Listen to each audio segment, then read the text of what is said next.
સુરતના સૈયદપુરામાં પથ્થરમારો કરનારા 27 આરોપીને કોર્ટમાં રજૂ કરાયા. 2 દિવસના રિમાન્ડ મંજૂર કરાયા.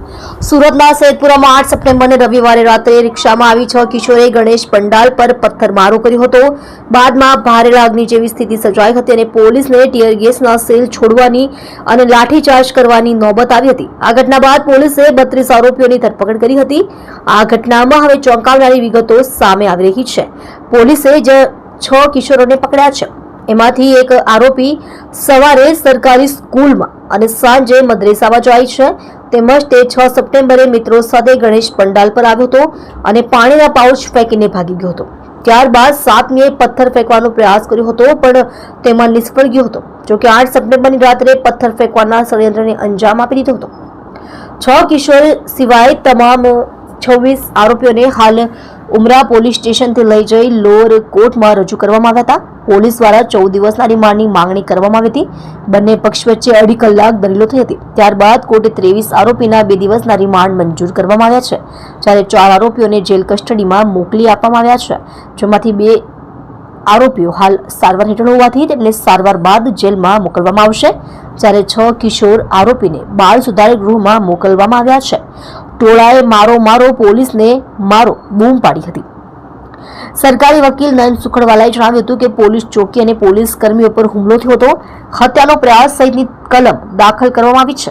2.5 કલાક બંને પક્ષોની દલીલો ચાલી હતી.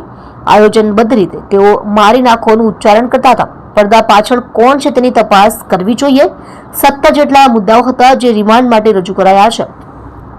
તેઓએ વધુમાં જણાવ્યું હતું કે ટોળાની સંખ્યા વધારે છે. પુરાવા અને હથિયાર અંગે કેસ ડાયરીમાં ઉલ્લેખ છે. એકત્ર ટોળાએ મારો પોલીસને મારો બૂમો પાડી હતી. પોલીસે એક આરોપીની અટકાયત કરી, જેના વિરોધ પુરાવા ન હોવાના કારણે નોટિસ આપી છોડી દેવામાં આવ્યો છે. તે દિવ્યાંગ છે અને જ્યારે પૂછપરછમાં જરૂર હોય ત્યારે પોલીસ સમક્ષ હાજર રહેવા જણાવ્યું છે. તબિયત લથડતા આરોપીને હોસ્પિટલ ખસેડાયો. બંને પક્ષોની દલીલો દરમિયાન ઇલિયાસ મુનસી નામના આરોપીને તબિયત લથડતા તેને કોર્ટમાંથી સરકારી હોસ્પિટલ મોકલવામાં આવ્યો હતો. પથ્થરમારા પાછળ કોની રૂપરેખા હતી તે બાબતે તપાસ જરૂરી છે. અલગ 17 મુદ્દા પર રિમાન્ડની માંગણી કરવામાં આવી છે. પથ્થરમારા પાછળ કોની રૂપરેખા હતી તે બાબતે તપાસ જરૂરી છે. આરોપીઓ તરફથી વકીલ ભાજપના પૂર્વ કોર્પોરેટર હસમુખ લાલવાલા છે, સાથે જેબા પઠાણ, જાવેદ મુલ્તાની, અબ્દુલ શેખ વકીલ છે, જ્યારે સરકારી વકીલ નયન સુખડવાલા છે.